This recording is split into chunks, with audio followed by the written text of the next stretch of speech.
Hey, what's going on guys? Dan Watson, Learning Cameras. I've got the Moza Air right here, and this is a gimbal I'm really excited about because I have been using gimbals for a long time, basically since the original crane came out. That got me hooked on gimbals, and ever since then, they've been really an amazing part of my workflow. I use them at every part of the wedding in some way, shape, or form. I love that they have these tripod mounts on them, so when you're not using them, you can rest them here, stick them on tripods. So I mean, they're so versatile that my camera really almost never comes off of these things. So I shoot with them all day long. And so I'm gonna take a look at this one, kind of compare some of the things that I like, don't like about them. But a little bit of history for you guys. I mean, when these kind of gimbals first came out, they really kind of sucked if you got with these kind of off-brand things like the Xeon Crane and some of these Mozas. Apps weren't that great. You had to configure a lot of things on a computer. It was a really complicated setup to get it working well. Whereas if you went with some of the major brands, you might have been looking over $1,000 where they worked really well. Well, now that it's all changed with the Xeon Crane and now the Moza Air, these things are amazing. They're packing all the features from the big boys into these little packages.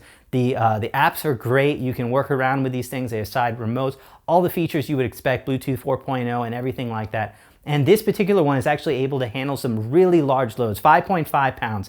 So this was a favorite for me because when it first came out, you know, I shoot with the GH5 setup a lot with this, which is able to handle by a lot of gimbals, but I also have DSLRs like my 5D Mark IV. I shoot a lot with Sony full frames, and when I want to use a 24-70 with that.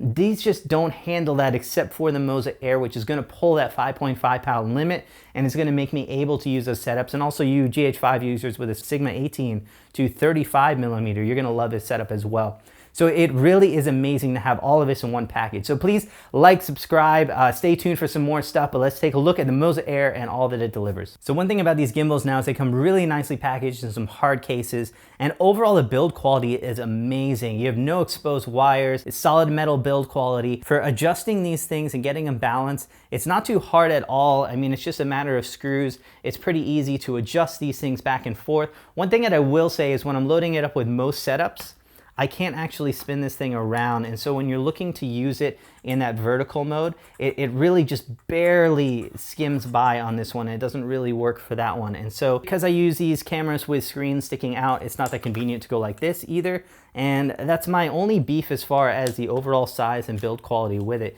Getting it to work just like that is a little bit of an issue. Now the Air actually does have a 1/4-20 mount right here, and that's a little bit unusual to see.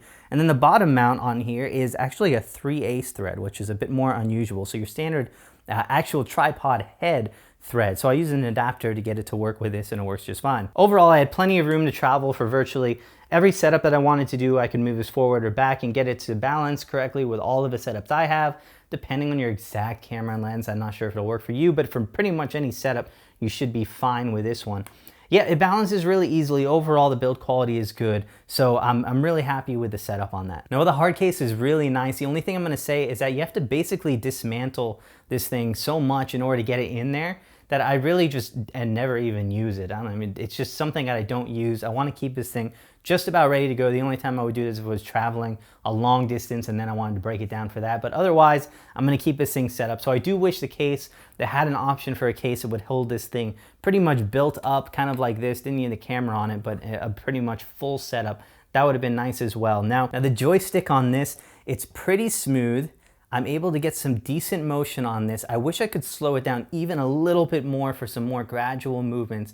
You do have some control further inside of an app if you hook this thing up to a computer and do your parameters right there. But inside of the basic Android app, you do not have that ability. Now they do offer a separate controller, so you can use this thing with a joystick to get even more precise movement. And if you're looking for that, that's probably the way you're gonna wanna go with that. Now the best way to use that is gonna be mounted to this. And the nice thing about this arm is it comes included. It's pretty easy to attach. I like that it does attach with even my tripod on the bottom because I use it that way a lot. So if you wanna go dual handle, you can. I like this setup a lot. If you're using a monitor or anything like that, external mics, this is a great way to go with that setup. It also has tapped holes in here. You can mount a rod to it like this. You do taps in the bottom of this as well. So all over here, you can mount plenty of accessories to this thing to get it working and configured to your liking. And the battery charger is this right here. It's USB powered. Really simple and easy to use. Actually holds 4, but it only comes with 3. You need 3 batteries in order to run this thing. Now let's talk about battery life a little bit. This thing has great battery life for a gimbal like this. However, it's not quite enough to get me through a wedding. I could manage it on my crane. I can't quite get to an entire wedding on one set of batteries the way that I use this, and I do use it a lot. So with this kind of setup on that one, I'm able to make it about 75% through the wedding, and then I really need to swap batteries out to be able to be 100% sure that I'm gonna make it. If not, I'm gonna come way too close for comfort, and getting that last shot of everybody running or an exit is very important, so I wanna make sure I'm charged up and ready to go for that. So the battery life on this is good, not quite crane good, but still good enough, and the batteries are, it's very easy to find these batteries all over the place. I'll put a link below. Links to all this stuff in the description. Please check that out. You can check out my kit, the kit I use for my weddings. If you like my stuff, go check out that. I have a video for all of my kit for the weddings. Definitely go check that information out. All of that gear, my entire setup, I break it down for you guys if you want to see that. So, but back to this, I mean, so yeah, overall the battery life is good, and you won't have any complaints out of me for that one. Pick up an extra set if you shoot this thing all day long and you should be set. Now the Air does come with Bluetooth 4.0, which pairs very nicely to your phone. The phone app is pretty good, not excellent though. For the most part, it runs really well. I wish we had some descriptions for some of this stuff so you would know what you're doing. You kind of have to test it and get to know the app a little bit before you're gonna become familiar with it, and all of the settings you can do. But you can control this thing remotely. The other thing you can do is time lapse, which is really nice. Now this thing does have a USB port for putting together with your cameras. Now on mine, so the USB port is actually on the right, and my USB ports for most of my cameras are on the left. So that's the only thing right there, is that I have to kind of turn this cable around to get it to work for that one. But if you hook this thing up, you can do your start and stop directly from the gimbal, which is great to have, because if you're not doing that, that first couple of seconds while you're hitting this and going back to here is always a little bit of wobble. So you'll save yourself some time and some energy when editing. If you just hit this, all your starting footage is going to start out great. Get you another second or two of good quality footage. So that's always good to do. And yeah, your USB will control your time lapses as well. It's nice to see that in the app. It's nice to see some extra features like that. You can balance this thing. You do have some control of your speeds for slowing it down, speeding it up, but nothing very precise, just 3 levels. So I like that we have those 3 levels. I like that it's easy to find, easy to operate. I would like to see a little bit more control for getting my smooth action shots. This is great for moving around and being able to follow, and I have it on slow right now. But if I want to do some very smooth pans, sometimes it can get a little jerky, especially when you're going up and down, and being able to control this joystick speed a little bit more precisely would be great as well. So I'd like to see that from the app and some more descriptions. Now I will say, when this app first came out and the setup first came out, it wasn't great. The app had all kinds of issues. I still occasionally get a force close, but almost never now. It has gotten way better.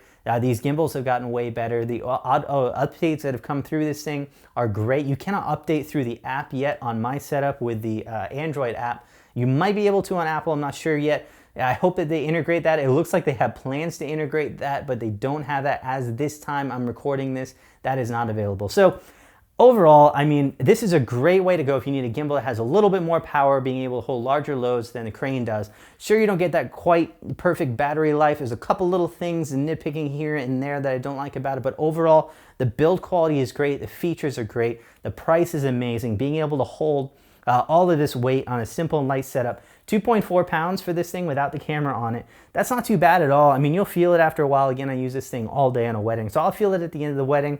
I'll traditionally use my dual handles to get me a little bit better having this thing on both arms, and it's a little bit heavier than the crane, but you know, supporting those larger loads, this is so much lighter than some of the bigger gimbals that I've been used to for having to shoot these large loads. And yeah, it's a great gimbal, something good to have. So another thing to keep in mind is this thing will make a little bit of noise. You will hear some whirring every now and then. It's just a slight sound, but if you are shooting some critical audio with some onboard mics, you might just hear it inside of that audio setup, and that could be a big deal to you. If you're on the fence with this thing, I'd have to kind of push you over. If you're looking for a larger load than what the crane can handle, this is going to be it. Now, I know that new ones of these come out all the time, some new competition on the market, but for the price that you're talking about, 600 bucks, you're getting an unbelievable piece of hardware. So again, check it out. Please like, subscribe, check out some of my other videos, the kits for this thing. Guys, you guys are awesome. Thank you so much for your support. A lot of you guys are supporting me from using those links below. I really appreciate it. I'm gonna be traveling some. I wanna be able to keep in contact with you guys. Check out my Facebook page, Instagram, Twitter. I'm gonna be posting every time that I go out, travel and shoot. So that way if you're in the area, you can stop by, meet up, check out some of the shooting that I'm doing. It's gonna be fun. So be sure to check those out. Follow me on Facebook, Instagram, Twitter. I'll have links below for those as well. Thanks, guys. See you soon.